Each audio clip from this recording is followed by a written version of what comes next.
Hello everyone, welcome to our new YouTube channel. ನಾನು ಯಾಕೆ YouTube channel start ಮಾಡಿದ್ದೀನಿ ಅಂತ ಎಲ್ಲ ಯೋಚನೆ ಮಾಡ್ತಾ ಇರ್ತೀರಲ್ವಾ. ನಾನು ತುಂಬಾ ರಿಸರ್ಚ್ ಮಾಡಿಬಿಟ್ಟೆ. ನಮ್ಮ ಕನ್ನಡಿಗರೆಲ್ಲ ಟೈಮ್ ಸಿಕ್ಬಿಟ್ರೆ ಸಾಕು ಸೋಷಿಯಲ್ ಮೀಡಿಯಾ ಸ್ಕ್ರೋಲ್ ಮಾಡಿಕೊಂಡು ಯಾರಿಗೋ ಕ್ರಿಂಜ್ ಅಂದ್ಕೊಂಡು ತಮಾಷೆ ಮಾಡ್ತಿರ್ತಾರೆ. ಬಟ್ ಆ ಕ್ರಿಂಜೆಲ್ಲ ಇವತ್ತು ನಿಮ್ಮನ್ನು ಯೂಸ್ ಮಾಡಿಕೊಂಡು ಒಳ್ಳೆ ದುಡ್ಡು ಮಾಡ್ತಿದ್ದಾರೆ. ನಾನು ಕಂಡಂಗೆ ಕನ್ನಡದಲ್ಲಿ ಯಾರೂ ಕೂಡ ಒಳ್ಳೆ ಫಿನಾನ್ಷಿಯಲ್ ಕಂಟೆಂಟ್ಗಳನ್ನ ಕೊಡ್ತಿಲ್ಲ. ಯಾಕೆ ಅಂದರೆ ಯಾರಿಗೂ ಗೊತ್ತಿಲ್ಲ. ಫಿನಾನ್ಷಿಯಲ್ ನಾಲೆಡ್ಜ್ ಅನ್ನೋದು ತುಂಬಾ ಇಂಪಾರ್ಟೆಂಟು. ನೀವು BCom ಮಾಡಿರಿ, MBA ಮಾಡಿರಿ, ಇಂಜಿನಿಯರಿಂಗ್ ಮಾಡಿರಿ, ನಿಮಗೆ ಎಲ್ಲೂ ಕೂಡ ಫಿನಾನ್ಷಿಯಲ್ ನಾಲೆಡ್ಜ್ ಬಗ್ಗೆ ತಿಳಿಸಿರಲ್ಲ. ಅದಕ್ಕೆ ಇದು ಯಾರಿಗೂ ಗೊತ್ತೂ ಇಲ್ಲ, ಯಾರು ಮಾಡ್ತಾನೂ ಇಲ್ಲ. ಸೊ ಫಿನಾನ್ಷಿಯಲ್ ನಾಲೆಡ್ಜ್ ಅನ್ನೋದು ತುಂಬಾ ಇಂಪಾರ್ಟೆಂಟ್. ನೀವು ಲೈಫಲ್ಲಿ BCom, MBA ಇಂಜಿನಿಯರಿಂಗ್ ಮಾಡಿ ಒಂದೊಳ್ಳೆ ಕೆಲಸ ಸಿಗಬೇಕು ಅಂದ್ಕೊಂಡು ಒಳ್ಳೆ ಕೆಲಸ ಸಿಕ್ಕಿ 50,000 ಸಂಬಳನೂ ಸಿಕ್ಕಿ ಸೆಟ್ಲ್ ಆಯಿತು ಅಂತ ಅನ್ಕೊತೀರ. ಆ 50,000 ಸಂಬಳದಲ್ಲಿ ನೀವು ತಿಂಗಳಿಗೆ 30,000 ಉಳಿಸಿದ್ರು ವರ್ಷಕ್ಕೆ ಬರೀ 3-4 ಲಕ್ಷ ಅಷ್ಟೇ ಆಗೋದು. ಹಾಗಾದರೆ ನೀವು ಕನ್ಸ್ಕೊಂಡಿರೋ ಮನೆ, ಬೈಕು, ಕಾರು ತೊಗೊಳಕ್ಕೆ ಎಷ್ಟು ವರ್ಷ ಬೇಕಾಗುತ್ತೆ ಆ್ಯಂಡ್ ಕೋಟಿ ಮಾಡೋಕ್ಕೆ ಎಷ್ಟು ವರ್ಷ ತಗೊಳುತ್ತೆ? ಅದಕ್ಕೆ ಫಿನಾನ್ಷಿಯಲ್ ನಾಲೆಡ್ಜ್ ಅನ್ನೋದು ತುಂಬಾ ಇಂಪಾರ್ಟೆಂಟು ಪ್ರತಿಯೊಂದು ವ್ಯಕ್ತಿಗೂ. ಆ ಫಿನಾನ್ಷಿಯಲ್ ನಾಲೆಡ್ಜ್ನ ತಿಳಿಸೋಕ್ಕೆ ನಾನು ಬಂದಿದ್ದೀನಿ, ಅದು ಕೂಡ ನಿಮ್ಮ ನೆಚ್ಚಿನ ಕನ್ನಡ ಭಾಷೆಯಲ್ಲಿ. ಕೇಳೋಕ್ಕೆ ನೀವು ರೆಡಿ ಇದ್ದೀರಲ್ವಾ? ಹಾಗಾದರೆ ಬೇಗ ಎಲ್ಲ ಮಲ್ಕೊಂಡಿರೋರು ಎದ್ದು ನನ್ನ ಕಮೆಂಟ್ ಬಾಕ್ಸಲ್ಲಿ ಅಂತ ಕಮೆಂಟ್ ಮಾಡಿ. ಇದು ನನಗೆ ತುಂಬಾ ಮೋಟಿವೇಟ್ ಮಾಡುತ್ತೆ ಇದೇ ರೀತಿ ಹೆಚ್ಚಿನ ವೀಡಿಯೋಸ್ ಮಾಡೋಕ್ಕಾಗಿ. ಆ್ಯಂಡ್ ನನ್ನ ಹೆಸರು ಸೂರಜ್, ನಾನು full time investor come trader. ನಾನು MBA ಮುಗಿಸಿದ್ದೀನಿ ಬೆಂಗಳೂರು MS ರಾಮಯ್ಯ ಕಾಲೇಜಲ್ಲಿ. ಆ್ಯಂಡ್ ಇಲ್ಲಿ ತನಕ ನಾನೊಬ್ಬನೇ ಯೂಟ್ಯೂಬ್ ಚಾನಲ್ ಸ್ಟಾರ್ಟ್ ಮಾಡಿದೆ ಅಂತ ನೋಡ್ತಾ ಇದ್ದೀರಲ್ವಾ. ಈ ಚಾನಲ್ ಮಾಡಿರೋದು ನಾನೊಬ್ಬನೇ ಅಲ್ಲ, ನನ್ನ ಜೊತೆ ಇನ್ನೊಬ್ಬರು ಸಕ್ಸಸ್ಫುಲ್ ಟ್ರೇಡರ್ ಇದ್ದಾರೆ.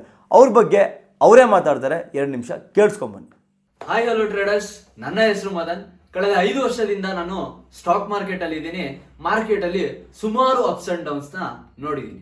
ಸೊ ನಾನು ಒಂದು ಚಿಕ್ಕ ವಿಷಯ ಕಲೀಲಿಕ್ಕೆ ತುಂಬಾನೇ ಕಷ್ಟಪಟ್ಟಿದ್ದೀನಿ. ಸುಮಾರು 1.5 ಲಕ್ಷಕ್ಕಿಂತ ಜಾಸ್ತಿ ಅಮೌಂಟ್ ನ ಸ್ಪೆಂಡ್ ಮಾಡಿದ್ದೀನಿ ಬರೀ ಸ್ಟಾಕ್ ಮಾರ್ಕೆಟ್ ನ ತಿಳ್ಕೊಳ್ಲಿಕ್ಕೆ. ನನ್ನ ಟ್ರೇಡಿಂಗ್ ಜರ್ನಿಯಲ್ಲಿ ಒಂದು ದಿನಕ್ಕೆ 10,000 ಮಾಡಿರೋನು ನೋಡಿದ್ದೀನಿ, 1 ಲಕ್ಷ ಮಾಡಿರೋನು ನೋಡಿದ್ದೀನಿ. ಬಟ್ ಅವ್ರು ಯಾರು ಇವಾಗ ಮಾರ್ಕೆಟ್ ಅಲ್ಲೇ ಇಲ್ಲ. ಹಾಗಿದ್ರೆ ಅವ್ರು ಮಾಡಿದ ತಪ್ಪೇನು, ನೀವು ಮಾಡ್ತಿರೋ ತಪ್ಪೇನು? ಎಲ್ಲ ಸ್ಟಾಕ್ ಮಾರ್ಕೆಟ್ಗೆ ಒಂದೇ ದಿನ ದುಡ್ಡು ಮಾಡ್ಬೇಕು ಅಂತ ಬರ್ತಿದ್ದಾರೆ. ಒಂದಿನ ಯಾವ್ದು ಆಗಲ್ಲ ಗುರು, ಒಂದಲ್ಲ ಒಂದಿನ ಹಾಗೆ ಆಗುತ್ತೆ. ಇದು ಗ್ಯಾಮ್ಲಿಂಗ್ ಅಲ್ಲ, ಬಿಸ್ನೆಸ್ ಗುರು. ನನ್ನ 5 ವರ್ಷದ ಎಕ್ಸ್ಪೀರಿಯನ್ಸ್ ಅಲ್ಲಿ ಹೇಳ್ತೀನಿ, ನೀವು ಇನ್ವೆಸ್ಟರ್ ಆಗದೆ ಯಾವುದೇ ಕಾರಣಕ್ಕೂ ಟ್ರೇಡರ್ ಆಗಕ್ಕಾಗಲ್ಲ. ಯಾಕೆ ಅಂದರೆ ಇನ್ವೆಸ್ಟಿಂಗ್ ಅಲ್ಲಿ ನಿಮಗೆ ಮಾರ್ಕೆಟ್ನ ಒಂದು ಕ್ಯಾರೆಕ್ಟರ್ ಏನು, ಮಾರ್ಕೆಟ್ನ ಒಂದು ಸ್ಟ್ರಕ್ಚರ್ ಏನು ಅಂತ ನಿಮಗೆ ಕ್ಲಿಯರಾಗಿ ಅರ್ಥ ಆಗುತ್ತೆ.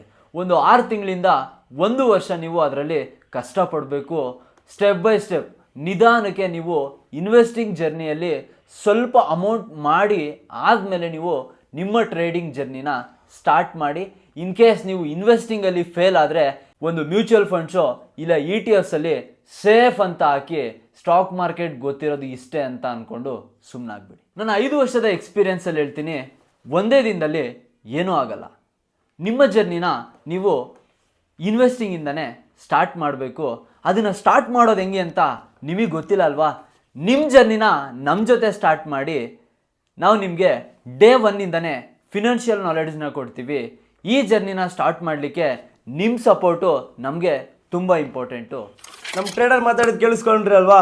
ಸೊ ಈ ಜರ್ನಿ ನಾನು ಅವ್ರ ಜೊತೆ ಸ್ಟಾರ್ಟ್ ಮಾಡಿದ್ದೀನಿ. ನಾವಿಬ್ಬರು ಏನಕ್ಕೆ ಈ ಚಾನಲ್ ಸ್ಟಾರ್ಟ್ ಮಾಡಿದ್ವಿ ಅಂದರೆ ಸೋಷಿಯಲ್ ಮೀಡಿಯಾ ನೋಡಿದಾಗ ತುಂಬ ಬೇಜಾರಾಗ್ತಿತ್ತು. ಯಾಕೆ ಅಂದರೆ ಸ್ಟಾಕ್ ಮಾರ್ಕೆಟ್ ಬಗ್ಗೆ ಒಳ್ಳೇದು ಹೇಳಿರೋ ಪರವಾಗಿಲ್ಲ, ಒಂದು ಬ್ಯಾಡ್ ಅವೇರ್ನೆಸ್, ಗ್ಯಾಮ್ಲಿಂಗ್ ಪ್ಲಾಟ್ಫಾರ್ಮ್ ಥರ ಎಲ್ಲ ಕ್ರಿಯೇಟ್ ಮಾಡಿಬಿಟ್ಟಿದೆ. ಯಾಕೆ ಅವನು ಯಾರೋ ಬರ್ತಾನೆ, ನನ್ನ ಹತ್ರ 20,000 ಆಯಿತು, 30,000 ಆಯಿತು ಅಂತಾನೆ, 20,000 ಇಟ್ಕೊಂಡು 2 ಲಕ್ಷ ಮಾಡಿದೆ ಅಂತಾನೆ. ಇನ್ನೊಬ್ಬ ಬರ್ತಾನೆ, ನಾನು ಕಾರಲ್ಲಿ ಹೋಗ್ತಾ ಟ್ರೇಡ್ ಮಾಡ್ತಾಯಿದ್ದೀನಿ, ದೇವಸ್ಥಾನದಲ್ಲಿ ಕೂತ್ಕೊಂಡು ಟ್ರೇಡ್ ಮಾಡಿದ್ದೀನಿ, ಫೀಲ್ಡಲ್ಲಿ ಕೂತ್ಕೊಂಡು ಟ್ರೇಡ್ ಮಾಡಿದ್ದೀನಿ ಅಂತ ಅಂತಾನೆ. ಆ್ಯಂಡ್ ಇನ್ನೊಬ್ಬ ಬರ್ತಾನೆ, ನನ್ನದೇ ಒಂದು ಇಂಡಿಕೇಟರ್ ರೆಡಿ ಆಗಿಬಿಟ್ಟಿದೆ, ಬೈ ಸೆಲ್ ಹೇಳುತ್ತೆ, ಬೈ ಇಂಡಿಕೇಶನ್ ಮಾಡಿದಾಗ ಮೇಲೆ ಹೋಗುತ್ತೆ, ಸೆಲ್ ಇಂಡಿಕೇಶನ್ ಮಾಡಿದಾಗ ಕೆಳಗೆ ಬೀಳುತ್ತೆ. ಸೊ ಇಷ್ಟು ಈಸಿ ಅಲ್ಲ ದುಡ್ಡು ಮಾಡೋದು. ಯಾಕೆ ಅಂದರೆ ಬೈ ಅಂದಾಗ ಮೇಲೆ ಹೋಗಿರೋ ಅವನೇ ಕೋಟಿ ಹಾಕಿ ಕೋಟಿ ಮಾಡ್ತಿದ್ದ, ಸೆಲ್ ಅಂದಾಗ ಸೆಲ್ ಹೇಳಿದಾಗ ಅವ್ನು ಕೋಟಿ ಹಾಕಿ ಕೋಟಿ ಮಾಡ್ತಿದ್ದ, ನಮಗೆ ತಿಳಿಸ್ತಾನೆ ಇರಲಿಲ್ಲ. ಇನ್ನೊಬ್ಬ ಬರ್ತಾನೆ, 12,500 ಕೋರ್ಸ್ ಫೀಸು 1 ತಿಂಗಳು ಇರುತ್ತೆ, ನಿಮಗೆ 15,000 ತೊಗೊಂಬಂದ್ರೆ ಸಾಕು ಲೈಫ್ ಚೇಂಜ್ ಆಗುತ್ತೆ ಅಂತಾನೆ. 15,000ಕ್ಕೆಲ್ಲ ಮಾರ್ಕೆಟಲ್ಲಿ ಏನೂ ಆಗಲ್ಲ. ಇದನ್ನು ಒಂದು ಬಿಸ್ನೆಸ್ ಥರ ನೋಡಬೇಕು. ನನ್ನ ಉದ್ದೇಶ ಇರೋದು ಪ್ರತಿಯೊಬ್ಬ ಕನ್ನಡಿಗರು ಶೇರ್ಸಲ್ಲಿ ಹೂಡಿಕೆ ಮಾಡಬೇಕು, ಸ್ಟಾಕ್ಸಲ್ಲಿ ಇನ್ವೆಸ್ಟ್ಮೆಂಟ್ ಮಾಡಬೇಕು. ಒಬ್ಬ 25,000 50,000 ಸಂಬಳ ತೊಗೊಂಡು ಲೈಫ್ನ ನಡೆಸ್ತಿರೋರು ಇನ್ವೆಸ್ಟ್ಮೆಂಟ್ ಮಾಡಿಕೊಂಡು ಅವ್ರ ಫಿನಾನ್ಷಿಯಲ್ ಫ್ರೀಡಮ್ನ ಹೆಂಗೆ ತೊಗೊಳೋದು ಅಂತ ತಿಳಿಸ್ಬೇಕು ಅನ್ನೋದು ತುಂಬ ಇದೆ. ಯಾಕೆ ಅಂದರೆ ಇಂಡಿಯನ್ ಸ್ಟಾಕ್ ಮಾರ್ಕೆಟು ತುಂಬಾ ಅಂಡರ್ ವ್ಯಾಲ್ಯೂಡ್ ಆಗಿದೆ. ಇದನ್ನು ಪ್ರತಿಯೊಬ್ಬರು ಯೂಸ್ ಮಾಡ್ಕೊಬೇಕು. ಪಾಸ್ಟಲ್ಲಿ ನಮ್ಮ ತಂದೆ ತಾಯಿ ಎಲ್ಲ ಹೇಳ್ತಾರೆ, ಸೈಟ್ ರೇಟೆಲ್ಲ ಇಷ್ಟ ಆಗುತ್ತೆ ಅಂತ ಗೊತ್ತೇ ಇರಲ್ಲ. ನಾನು 500 ರೂಪೀಸಿಗೂ ನೋಡಿದ್ದೀನಿ, ಇವಾಗ 5,000 ಆಗಿದೆ ಅಂತ ಹೇಳ್ತಾರೆ. ಮುಂದೆ ಫ್ಯೂಚರಲ್ಲಿ ನಮ್ಮ ಜನ್ರೇಷನ್ ಆಗಿರ್ಬೋದು ಇಲ್ಲ ನಮ್ಮ ನೆಕ್ಸ್ಟ್ ಜನ್ರೇಷನ್ ಆಗಿರ್ಬೋದು. ನಾನು ಈ ಶೇರ್ಸ್ನ ಈ ರೇಟಲ್ಲಿ ನೋಡಿದ್ದೆ, ಇವತ್ತು ಈ ಪ್ರೈಸಲ್ಲಿದೆ. ಈ ಸ್ಟಾಕ್ ಇನ್ಯಾವುದೋ ಪ್ರೈಸಲ್ಲಿ ನೋಡಿದೆ, ಇನ್ಯಾವುದೋ ಪ್ರೈಸ್ ಹೋಗಿದೆ ಅಂತ ಹೇಳ್ತಾರೆ. ಅದಕ್ಕೋಸ್ಕರ ಎಷ್ಟು ಬೇಗ ಬರ್ತಿರೋ ಅಷ್ಟು ಒಳ್ಳೆಯದು. ಇದ್ರ ಬಗ್ಗೆ ತಿಳಿಸ್ಕೊಡೋಕ್ಕೆ ನಾನು ರೆಡಿ ಇದ್ದೀನಿ, ಕೇಳೋಕ್ಕೆ ನೀವು ರೆಡಿ ಇದ್ದೀರಲ್ವಾ? ಸೊ ಇಲ್ಲಿಂದ 25 ಡೇಸ್ ಚಾಲೆಂಜ್ ನಾವಿಬ್ಬರು ತೊಗೊಂಡಿದ್ದೀವಿ. ಏನು ಅಂದರೆ ಪ್ರತಿದಿನ 1 to 2 ಮಿನಿಟ್ಸ್ ನಿಮಗೆ ಸ್ಟಾಕ್ ಮಾರ್ಕೆಟ್ ಬಗ್ಗೆ ಫ್ರೀಯಾಗಿ ಕನ್ನಡದಲ್ಲಿ ಹೇಳ್ತೀವಿ. ಆ 25 ಡೇಸ್ಗೆ ನಿಮ್ಮ ಸಪೋರ್ಟ್ ಹೆಂಗಿದೆ ಅಂತ ನೋಡಿಕೊಂಡು 25 ಡೇಸ್ ಆದಮೇಲೆ ಇನ್ನೊಂದು ಸ್ಪೆಷಲ್ ಸರ್ಪ್ರೈಸ್ ಇದೆ. ಸೊ ಈ 25 ಡೇಸ್ನ ನಿಮಗೆ ಎಲ್ಲೇ ದುಡ್ಡು ಕೊಟ್ಟರು ಕಲಿಯೋಕ್ಕಾಗಲ್ಲ ಅಂತ ನಾಲೆಡ್ಜ್ ಕೊಡ್ತೀವಿ. ಅದಕ್ಕೆ ನೀವೇನು ಮಾಡಬೇಕು? Follow, like, share, subscribe and bell ಐಕನ್ನ ಕ್ಲಿಕ್ ಮಾಡೋದು ಯಾವುದೇ ಕಾರಣಕ್ಕೂ ಮರಿಬೇಡಿ. ಯಾಕೆ ನಿಮ್ಮ ಸಪೋರ್ಟು ನಮಗೆ ತುಂಬಾ ಮೋಟಿವೇಶನ್ ಮಾಡುತ್ತೆ ಆ್ಯಂಡ್ ಈ ಚಾನಲ್ಲು ಪ್ರತಿಯೊಬ್ಬರಿಗೂ important. So thank you everyone. ನಾನು ನಿಮಗೆ day 1 of learn stock market in ಕನ್ನಡದಲ್ಲಿ ಸಿಗ್ತೀನಿ. Thank you everyone.